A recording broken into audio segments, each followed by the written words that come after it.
Pittsburgh Steelers fans, what is up? Welcome back to another thrilling episode of Tales from 2 a.m. My name is Bryan Anthony Davis. I'm the podcast producer here at BehindTheSteelCurtain.com. But, really, I'm just a fan, just like all of you. And thank you for everybody that is supporting BTSC and the family of podcasts. We really appreciate you. We cannot do these shows without you. First one in this week, Portna Quenba, and Portna is trying to get us to find a new symbol for the podcast other than Juju. He's suggesting Najee. And then Sean Manahan comes in and says, maybe Muth. You know what?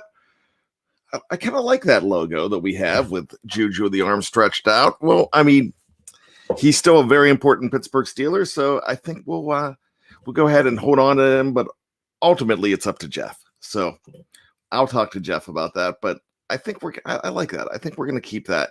I would suggest Bougie Smith-Schuster. I love that guy. I love that little dog. That'd be great. Put him on there. That would be absolutely epic. But a lot of people are definitely excited, and I've got to tell you this. The reason I've got to tell you this, why I'm excited, not because the Pittsburgh Steelers are 3-0. It's because of the way that the first team played, how Ben Roethlisberger looked, how he found a new toy in Pat Freiermuth. Wow, how awesome was that? Gosh, Najee looks good. So I'm really feeling great about this team. There's some things that they're going to have to go ahead still. There's still work to do going forward. There's 3 weeks to go until the regular season, 3 weeks from today. How epic is that? That's going to be happening.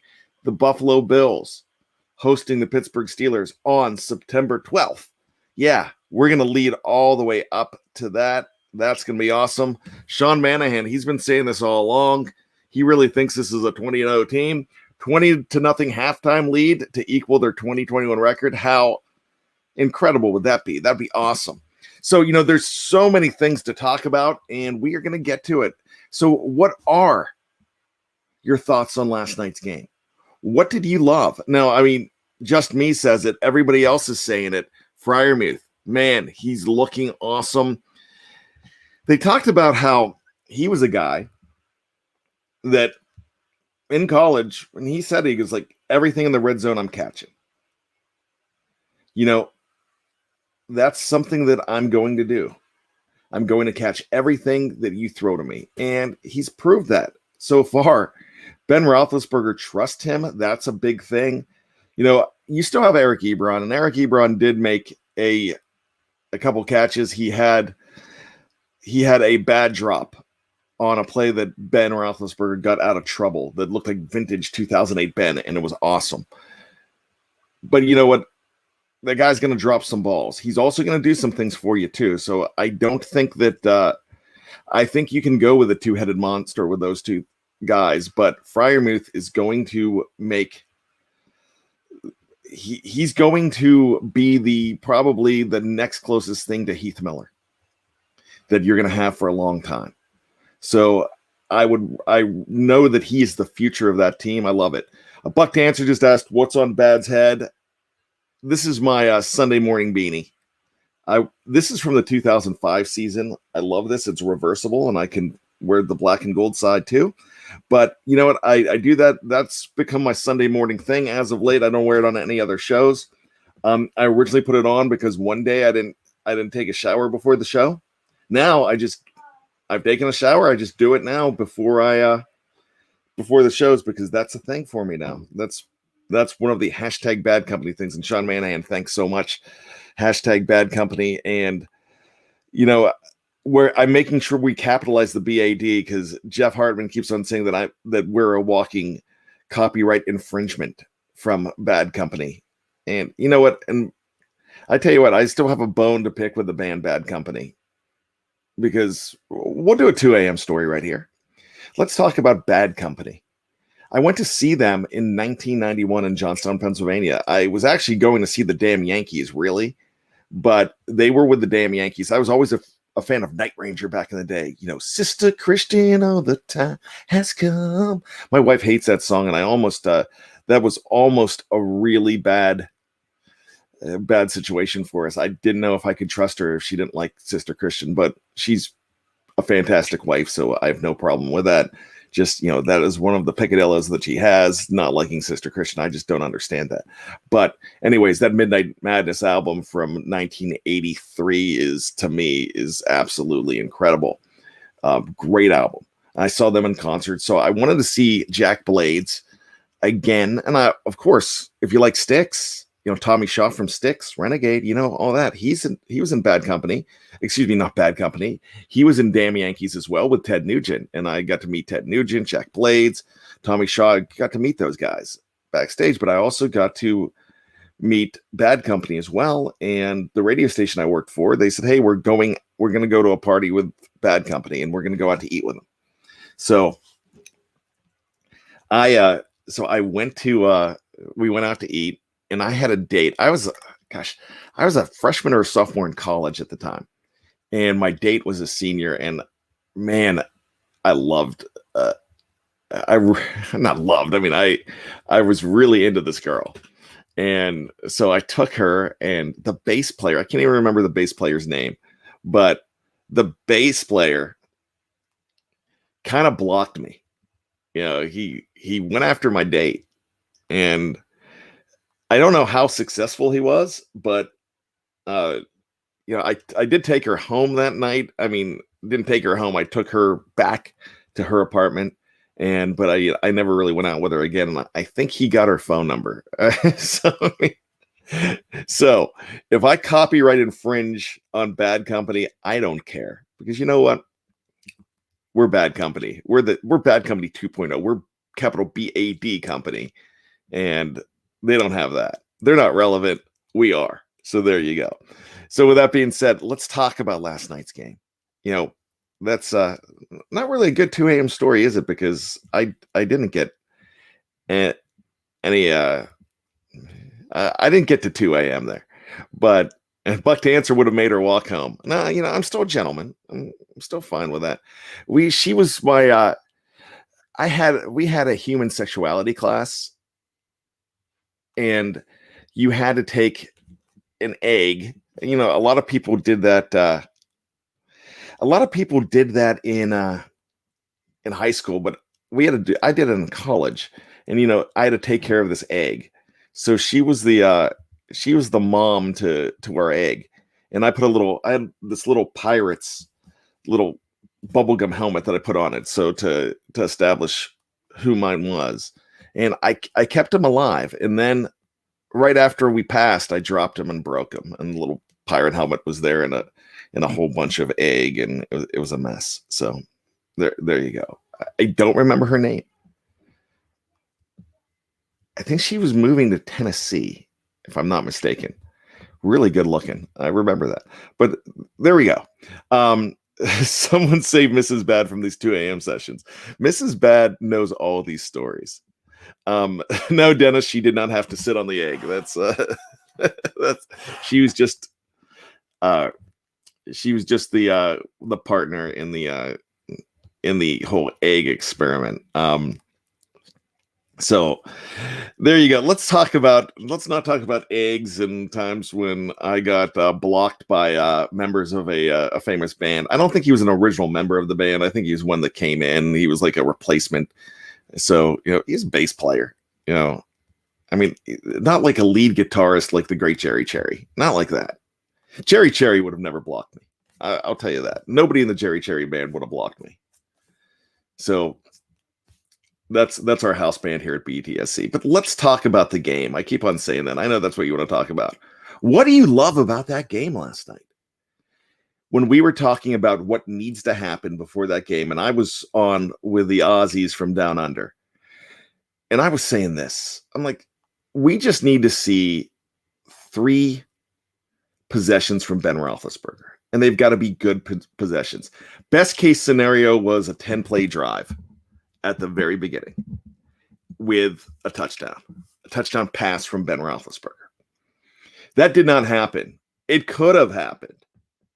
Started off pretty bad. It starts off bad when Chuks Okorafor gets nailed for a 5-yard false start on the very first play. And then you're like, there you go. It negated a decent run by Najee Harris. And then on third down, Ben's vintage Ben, 2 a.m. Ben. Somebody called him 2 a.m. Ben because they turned back the clock on Ben. Man, he's running around, getting out of trouble. He looked like 2008 Ben. I loved it. So he throws this ball to an open enough Eric Ebron, and Ebron drops it, which is devastating because that would do everything that you need to do. So they have to punt. But the good thing about that is you bring on Presley Harvin III. Notice I didn't say Presley the Harvin. Presley Harvin III. I've been working on that all week in the mirror. Presley Harvin III. Presley Harvin III. He's going to make the team, by the way. If he doesn't, it's going to be one of the biggest travesties. Ebron doesn't drop everything. He only dropped 7 passes last year. So Mark King, thanks so much. I appreciate that. Saying, hey, Bad, you're my fave. I appreciate it. We have so many great podcasters on here, and I'm probably the 20th best out of about 15 podcasters. So that makes me feel good. Thanks, Mark. But with all of that, if they do that, they have that golden first drive. That's everything you need to know. But Ben, in the end, goes 8 for 10. If he completes that pass, he doesn't really have any more yardage because he ends up with a touchdown passes anyways. But if he completes that pass, they keep on going. And that is just a definitive first drive. And he did everything he could to complete that pass. He completed that pass. But the guy on the other end dropped it, which is going to happen. That's fine.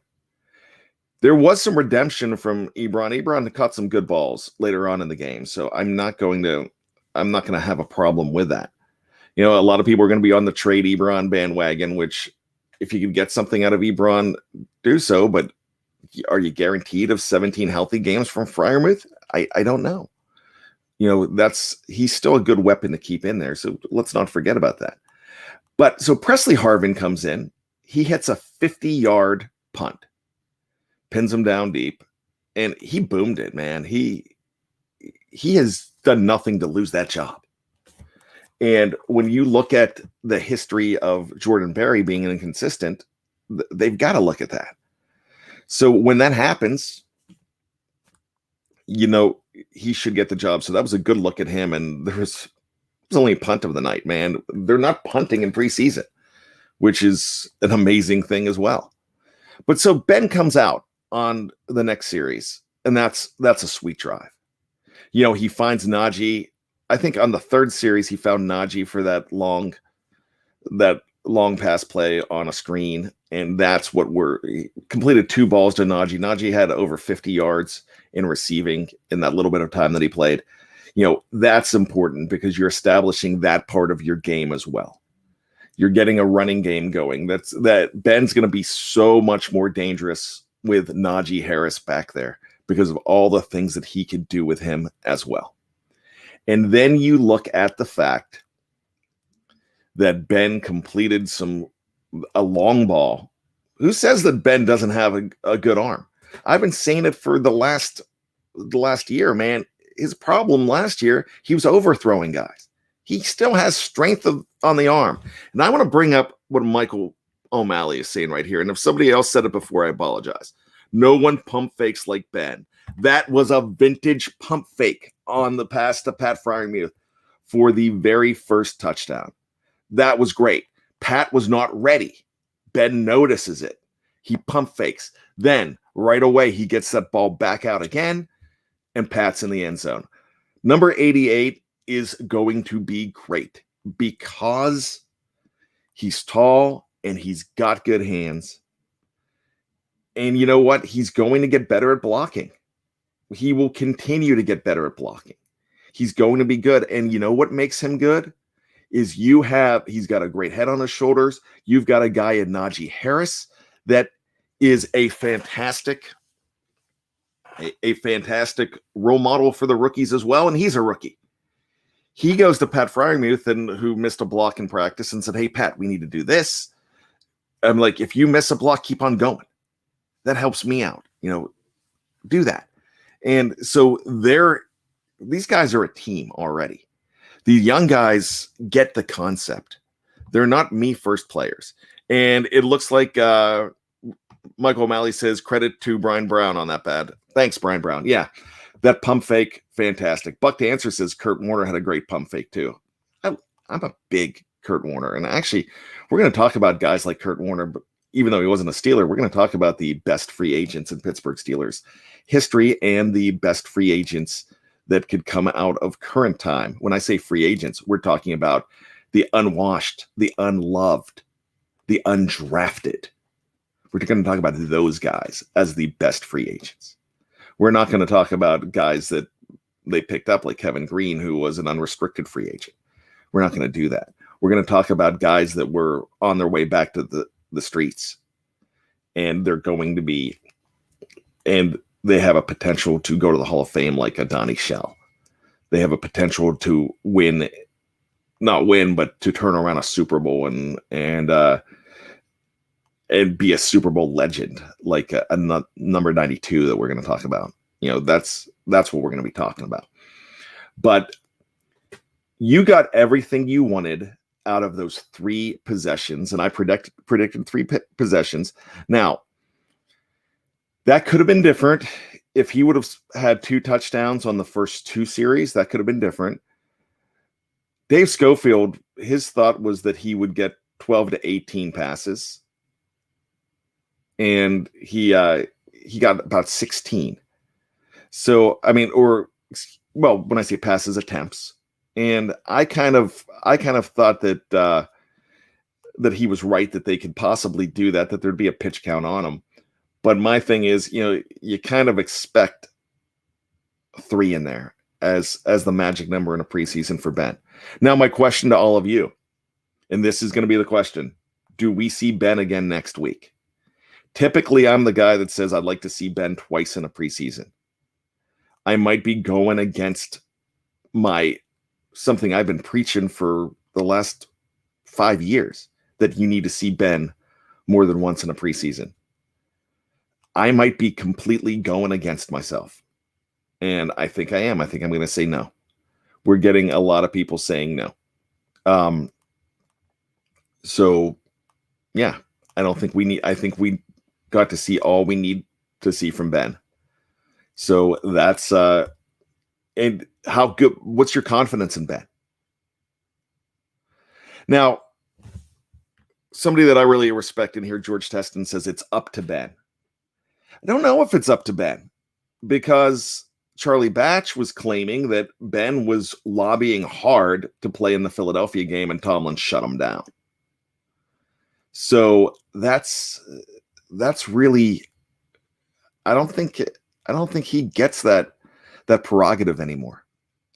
Dennis Hollabaugh says, nope, want to see Haskins. Yeah, a lot of people do want to see more of Haskins.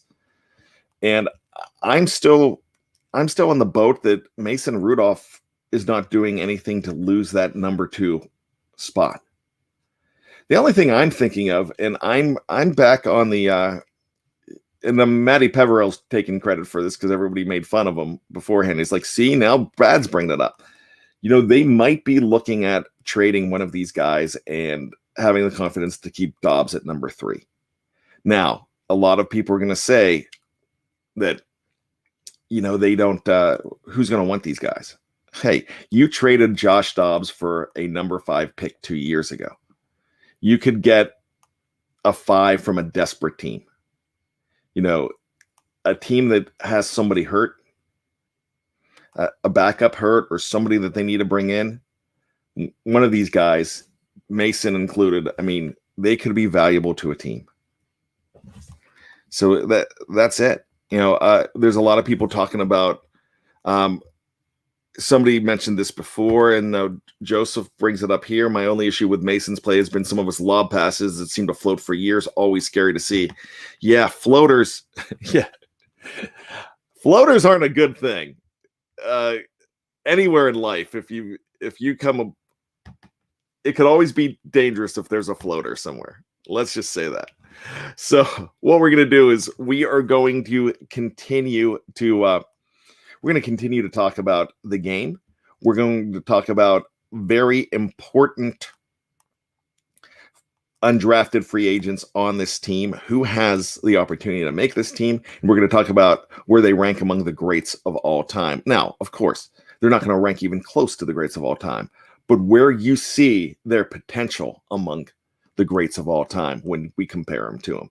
So we'll do that when we come back. So look, we are not going anywhere if we're here on Facebook or if we're on YouTube. I'm going to just take a stretch. I'm probably going to clear my throat. And then we are going to come on back. If you are checking us out on any one of our podcast platforms where you download your favorite podcast, please make sure everything from BTSC is just downloadable and ready. And if you're in the car, you want to listen to us, that's great. We appreciate that. We have all of these new shows. We have all of these shows. So if you're on there, just download number 2. I will be back right after this on Tales from 2 a.m. from behindthesteelcurtain.com.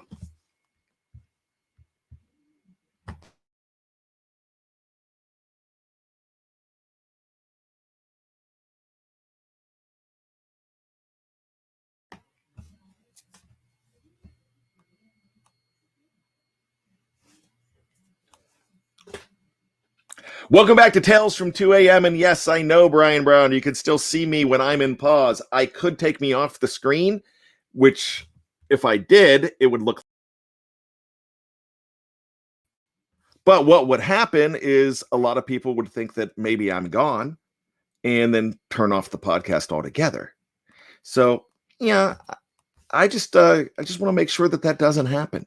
So I don't mind as long as, I'm not scratching anything weird. So I don't mind if you see me. I'm not sticking a digit up the old nostrils. It's not a Jerry Seinfeld situation from like season 3. It was not a pick. It's not a pick. There you go. So something that was brought up after last night's game, and something that really made a lot of people upset, and Just Me brings this up, and I'm going to bring her up on the screen here. Not happy that NFL cut off the game. That sucked. NFL Network cuts off that game in the fourth quarter. I was livid. Now, the nice thing about that, when that happened, is I realized I can go to Steeler Nation Radio on Steelers.com and just click and listen to the rest of the game. And that was a good thing to do. And they ended up going back as Detroit. And I didn't know this, but Dave Schofield told us that, yeah, they ended up going back because Detroit scored a couple touchdowns at the end. But here's the problem with that whole thing. Somebody said to Jeff Hartman in a tweet, hey, you got to understand, it's just business. The NFL Network is conducting business. No, it's not just business. When you cut off a game like that and you go to a regular scheduled game that was supposed to start at 10 o'clock at night, that's no problem. That's business. I have no problem with that whatsoever. If people are tuning in to see the Raiders and the Rams, that's fine. No problem, because that was what you were doing all along. But when you go for 20 minutes and you're just talking about highlights of games that happened earlier on the day, we have to listen to that idiot Carr, David Carr. We've got to listen to him. And he's like talking about his brother who's not even going to play tonight in that game. We have to hear about him spouting off all of his junk. He does not like the Pittsburgh Steelers, and we know it. And I love it. I love that he doesn't. But all I'm saying is when that happens, you expect him to go to another game. And if they do, that's important. That's really something that you do because you're contracted. You said you would do that. But when you turn around and you just talking about other games and you're doing a pregame show, come on. That's not a good practice. And do you really want to do that to great fans like the ones that are in Pittsburgh that are relying on this to watch the game? I have a problem with this, and there's no way that you can fix it. But a lot of people out there pay so much money for NFL Sunday Ticket.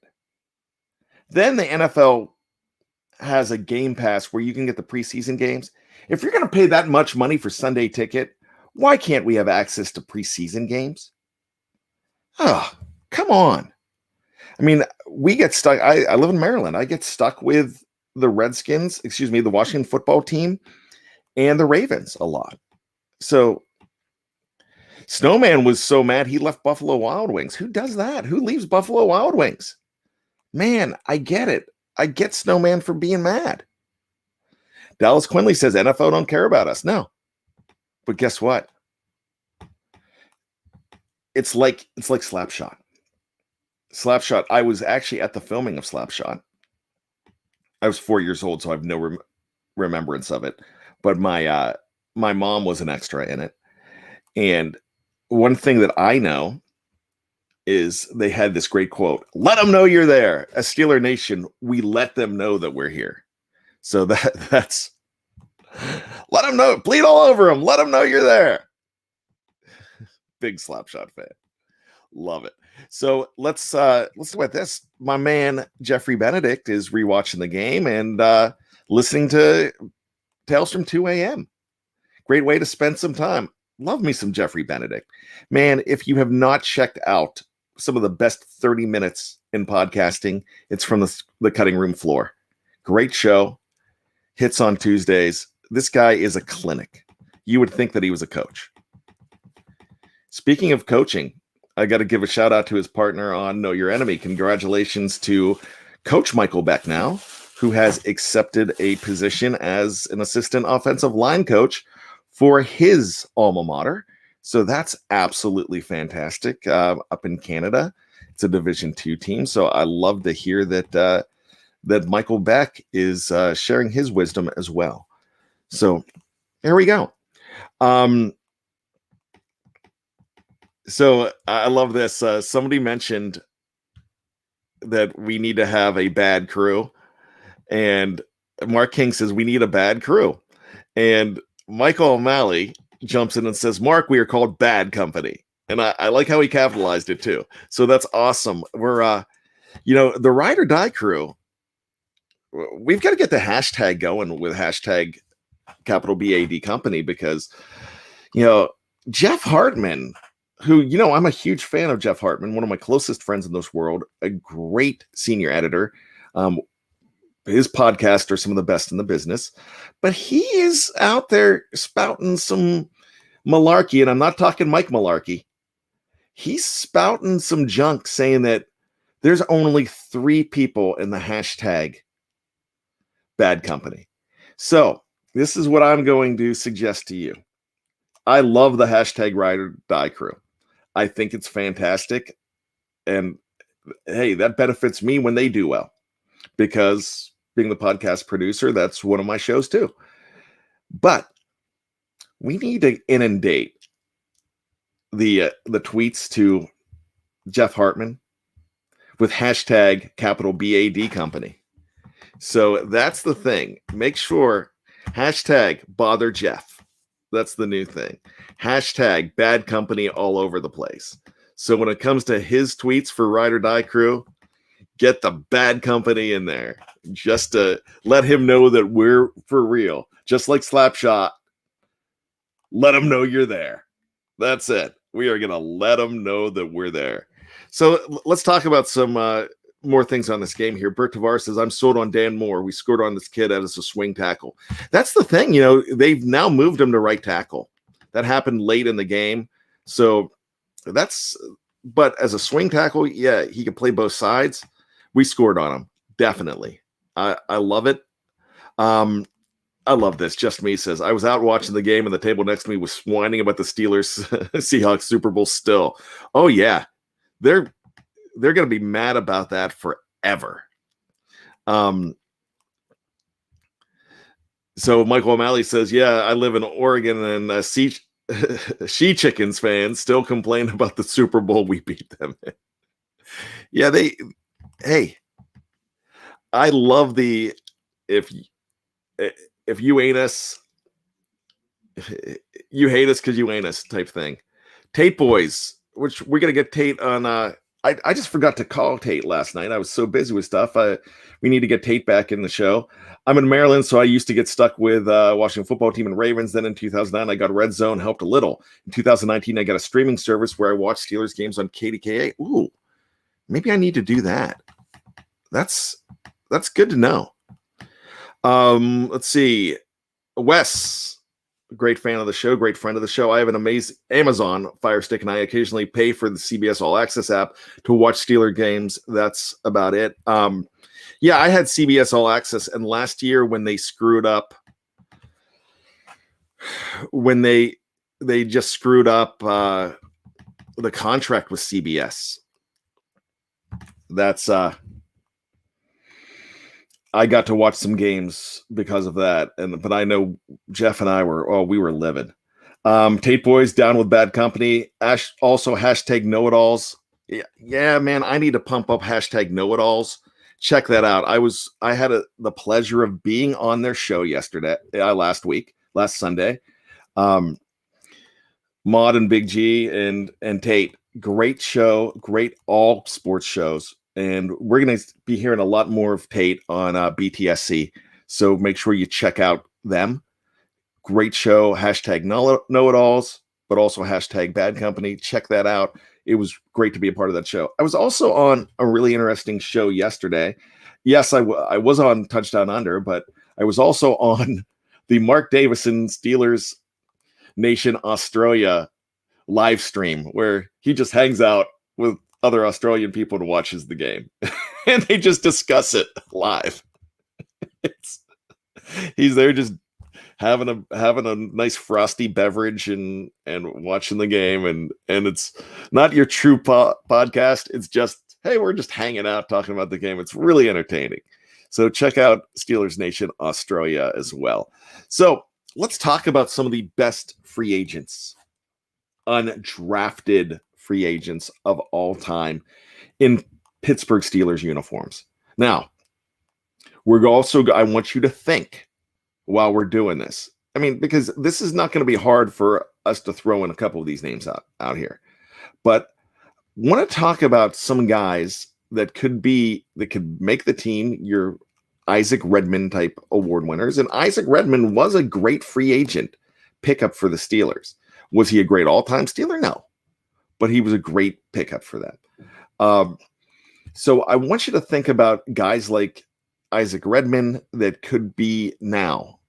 Now, Jeff Dunn's bringing up Balaj, which I think Balaj is going to be great for the Steelers. He will not count because he was an unrestricted free agent, or if he was cut by his former team, he's considered a street free agent. So no, he will not count in this exercise. But we're going to talk about some guys. And the first one that everybody's bringing up, the first two that everybody's bringing up will be Donnie Shell, just inducted into the Hall of Fame, 1974 from that great class, without a doubt, the best. And I apologize if anybody hears some barking in the background. That is Hermione, who is obviously yelling at somebody outside. She was on the show on Touchdown Under last night with me. And now maybe she just wants to be back on the show here. James Harrison, Donnie Shell, absolutely you could not deny. And I was alluding to them earlier in the show. There's a part of me that still wonders whether he should have been the Super Bowl MVP for Super Bowl 43. I kind of think James Harrison could have been the MVP of that game. I wonder if Santonio Holmes, he still pulls down that catch, but doesn't have all the yards in that last drive.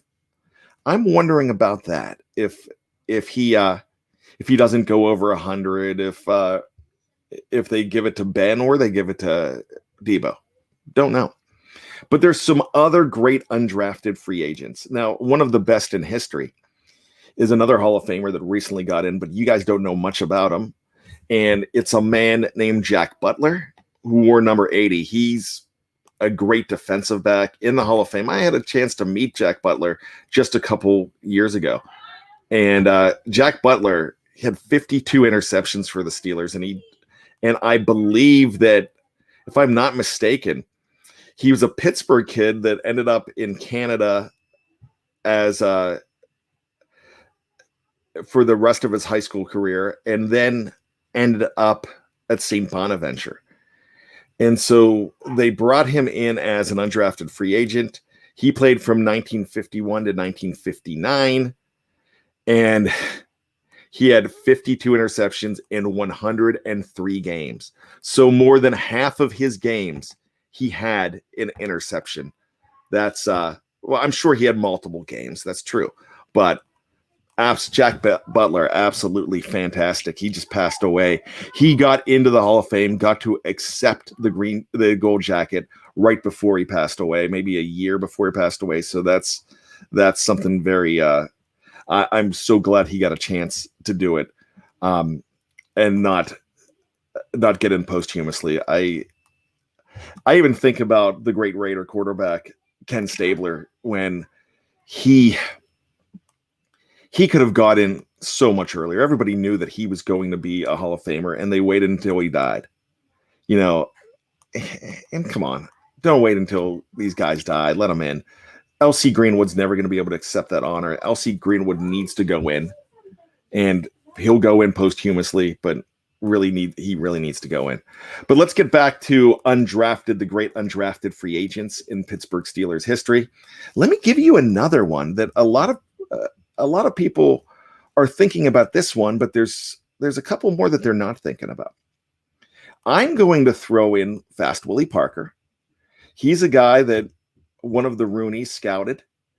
I can't remember which Rooney was a scout for the Steelers, one of the younger Rooneys. Found him at the University of North Carolina, and he wasn't the guy everybody was there to look at, but he was the guy that really showed up.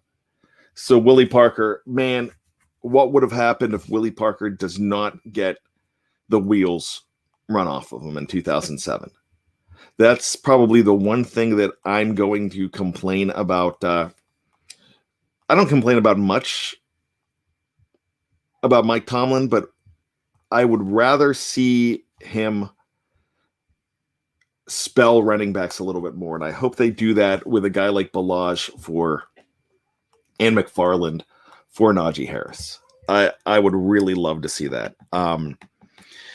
I thought because D'Angelo Williams was one of the great backups for the Pittsburgh Steelers, and he almost had 1,000 yards rushing both times, and if he played full seasons, he would have. But the thing about this, when Le'Veon Bell came back from suspension or came back from anything, what do you have? You have him just sitting on the bench languishing. A lot of people hate the whole LeGarrette Blount signing. LeGarrette Blount would have been a very good free agent for the Pittsburgh Steelers. They would have done a whole lot more if he was given some more action in some games. Now, that is an unpopular theory. Everyone thinks, oh, he was just a cancer, he was a problem. No, I think if he played more, he would have been very valuable to that team. And when Le'Veon Bell goes down in week 17, you're not stuck getting a street free agent in Ben Tate. And what happens? The Patriots win the Super Bowl with help from LeGarrette Blount. So I will actually argue that point. Another guy that we're going to talk about is Randy Grossman. I had a chance to meet Randy Grossman, one of the nicest guys in the world. Man, he was a fantastic pass-catching tight end for the Steelers in the 70s. He won 4 Super Bowls on that team. Free agent out of Temple. Just one of those guys, when you talk about great pass-catching tight ends for the Steelers, I think you talk about Heath Miller. I think you're going to be talking about Pat Freiermuth. I think you might even be talking about Eric Green. But Randy Grossman is up there. He's definitely top 4. Randy Grossman was great for this team. I thought he was better than Benny Cunningham, who was a number 1 draft choice for the Steelers. So and may he rest in peace, Benny Cunningham. He was a very good Steeler. He was really good. But Randy Grossman had a fantastic career. I'd love to check the numbers on that. So we have Willie Parker, we have Randy Grossman. So here's one that you're not thinking about. And it was a great free agent signing, I believe in 2009. Ramon Foster. Ramon Foster is the kind of Steeler that should probably be in the Hall of Honor someday. He will not be in the Hall of Fame. I have a feeling that he will be in the Hall of Honor. And Ramon Foster was an undrafted free agent for the Steelers, one of the great ones as well. Who am I missing? Somebody mentioned Jordan Dangerfield. Jordan Dangerfield is a very good one. Is he one of the greats? I don't know, but a very good one. We have a super chat here from Snowman, and this makes me sad. Don Everly has died of the Everly brothers, and he was 84 years old. I did not see that before this show. I think of Wake Up Little Susie, and also a lot of people don't know this. I don't know whether it was Don or Phil. I'm not sure who had a daughter named Erin that was the inspiration for the song Sweet Child of Mine. One of the Everly brothers had a daughter named Erin, and I'm not sure which one. I don't know whether that was Don or Phil, but she dated Axl Rose, and that's where that song came from. Now I'm gonna have to look that up, but really that's not the point here. The point about we just lost a musical great in Mr. Don Everly, so rest in peace. I really hate to hear that, as he did, as Snowman lets us know, and thanks for the $5. I appreciate that. That did pass away. Trying to figure out who his yes, daughter of Dawn. So niece of Phil, daughter of Dawn. So that's so Dawn's daughter was also the inspiration for Sweet Child of Mine. So there you go. Very interesting stuff. So with that being said, now who are we going to talk about now from this team that not only going to be our... Oh, I missed the big one, and I had him on my list, and I missed the big one, and somebody just put it on the live chat. Dennis Hollabaugh says Villanueva, and that's not the big one I was talking about. Villanueva.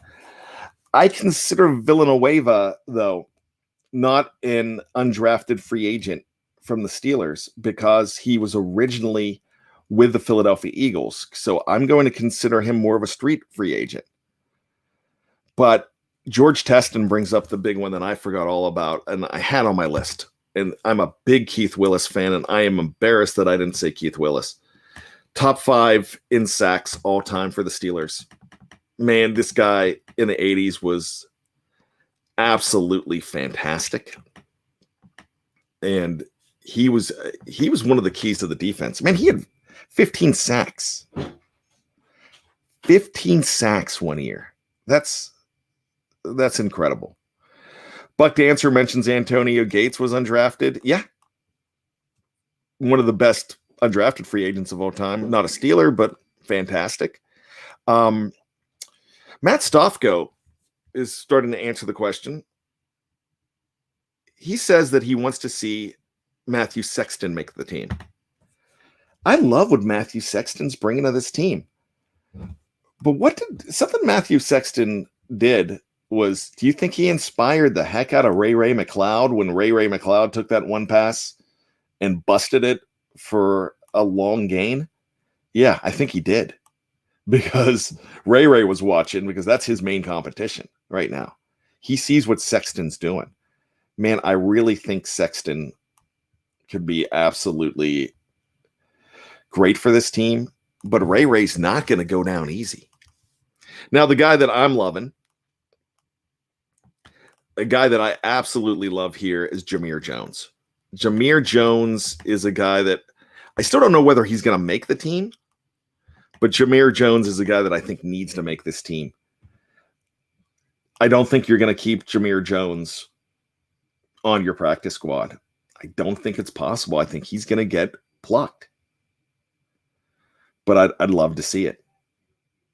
So Jameer Jones is a guy I'm looking at. We didn't see a lot of Shakur Brown or Lamont Wade last night. We didn't see a lot of Mark Gilbert, who's a guy that I was hoping would make this team.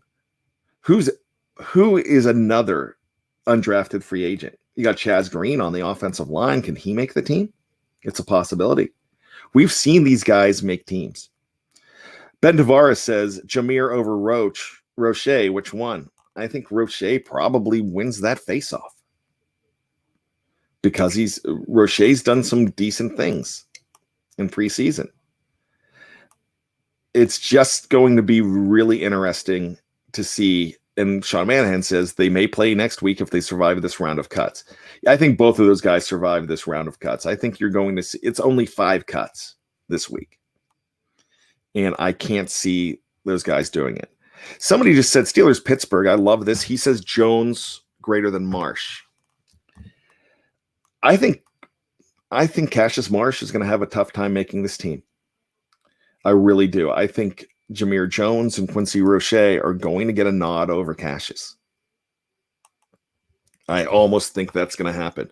And by the way, one of the reasons that you have so much more depth is how do you love that Melvin Ingram signing? I thought he was really good last night. In the little action that he had, man, he was hustling. So, okay, so Tape Boys, this is a long one. I've only read half of it, so let me do this. I like Sexton too. I never told you bad. Ray Ray is my brother-in-law's nephew, Henry McLeod in Tampa. Keep 2 Sexton, Ray Ray, Bussy. Chaz Green played high school football with my nephew in Tampa. Wow. We got to get these guys on the show. I love Ray Ray. But like I said, Tate, you'll probably agree. Ray Ray is definitely looking over his shoulder, and he answered in a big way. So that's something that you look at there. What Ray Ray brings to this team, he brings the speed. And he saw what Charlie Sexton did yesterday, and he wasn't getting a chance to do those returns because Sexton's getting a look. But when he took that screen pass, he was gone. But a lot of people love Rico Bussy. The thing about Rico Bussy, I think it's way too crowded. Bussy could be a practice squad guy that they can hold on to. But I don't think he makes his team at this point. I think he's another guy that survives the cuts, so we'll see that. Highsmith looks solid, said Ryan O'Toole. Yeah, man, I think Highsmith is – I think he's Lamar Woodley 2.0. He's not as big as Lamar Woodley, but he's big. But he just gets to the quarterback, and that's not a bad thing to be 2.0 of Lamar Woodley. Now, Lamar Woodley ended up blowing up and have injury issues after he got that contract. I'm not saying that he's going to be that. I'm just saying that remember the stretch that he had with multiple sack games in playoffs. Man, he was great. Harold Montgomery, too, says, it's Detroit, though. And you're absolutely right. It's Detroit. It's not Jared Goff. It's definitely not a great team. But you're still playing against ones. You're still playing against guys that are paid to play. And so it's one of those things that you still take the victory and you feel good about it. I feel so much better about the way they played in the first half this week than the way they played in the second halves of the last 2 weeks, because they played great in the second half the last 2 weeks, but I need to see them play well in the first half. Buck Dancer, bad. What happens week 1 if TJ Watt's contract isn't done? Do you see him sitting out? I said yes to that the other day. Dave and Jeff said no. So I don't really see him holding out. But I think there's that possibility. I still think it gets done. But I'm as this dance gets longer, a lot of people are getting more nervous. So I'm thinking that as well. Bert Tavares says Lions might pick number 1 overall next season. Yeah, that's really true. Wayne Witt, first time watching live. Thank you, Wayne Witt. We appreciate you. Welcome to hashtag Bad Company. We love having you here. We are definitely a Steelers family. And hey, the one rule here is just talk. Man, if you disagree with something, just talk. Man, have fun with it. It's okay to disagree on this show. I'm not always right. You can tell me that. And the main rule, everybody knows the main rule. If you're a fan of another team too, you can come in this show. You are welcome. Anybody's welcome in the BTSC Bad Company living room. Just don't pee on the couch. Sean Manahan beat me to it.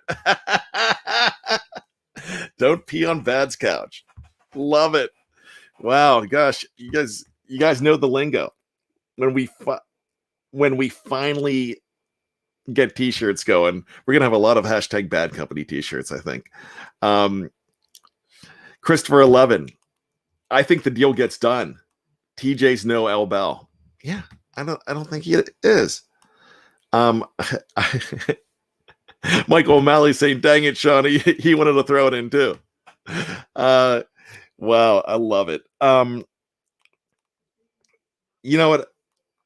I think he's just one of those players that you regret not signing, even if it costs some money. You figure it out. The thing that worries me though is that you've got Minka, another, all-time transcendent player, that could be coming up for a contract after next year. That you've got to get both of these guys in there and find out a way to do it.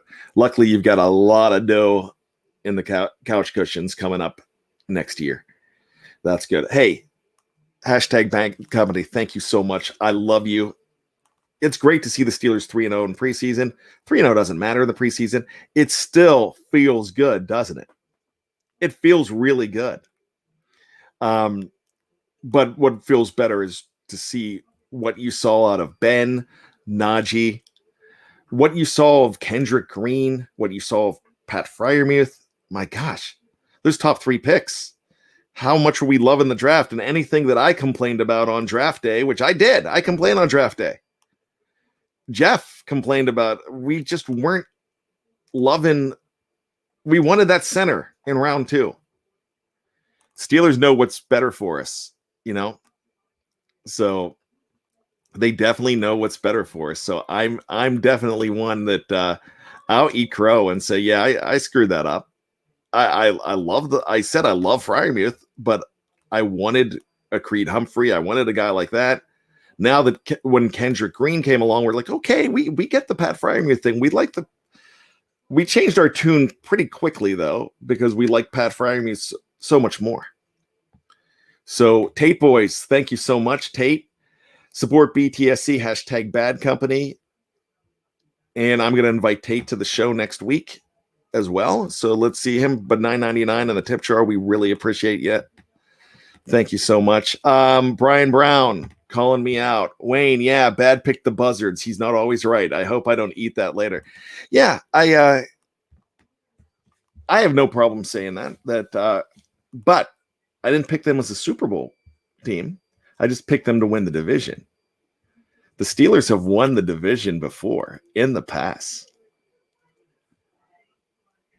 And they haven't gone to the Super Bowl. And the Steelers have not won the division and gone and won the Super Bowl. So, big thing there. All right, guys and girls, I appreciate you so much. This is something that I enjoy every Sunday morning. We only have a couple of these left because then we are going to go on hiatus. So let's have fun the next couple of weeks. Let's do this. You got to promise me something. And this is important. Number 1, be safe. And I bring that up because lost a friend and somebody in scouting this week who passed away. A great scouter in our area, a great leader of scouts, and wasn't a Steeler fan. In fact, was a Ravens fan, really good Ravens fan, and little rivalry about it. And Scott, rest in peace. Don't care who you rooted for. Good man. And and you'll be missed. So I wanted to bring that up as well. So I need hashtag bad company and BTSC Nation. I need you to stay safe. That's the most important thing for me. Number 2, be true to yourself. Because if you're not you, then you lose your value. What you do as yourself, you bring so much to the table. So never second guess that. Be true to yourself. And always, number 3, always be behind the steel curtain. Last week on the show, I talked about how I was hoping for you to wish me great luck in my job search. As well, this is a hobby for me. This is a part-time job for me. But I asked you last week to wish me good luck. That luck came through, so thank you. That's all I'm going to say about that. I'm back, so that's important to me as well. But I'll always be here. I'll always be behind the steel curtain. So thank you. Hashtag bad company. Remember, hashtag annoy Jeff with hashtag bad company. Do that. Let's let Jeff know that we've got a little more than 3 followers. 3, not even followers, 3 members of hashtag bad company. Capital BAD company. Check that out. And I will see you next week. I love you so much. I can't do this show without you. You're a big part of it. So each and every one of you, we will see you next week. And whatever time it is on the clock, know that it's 2 a.m. somewhere.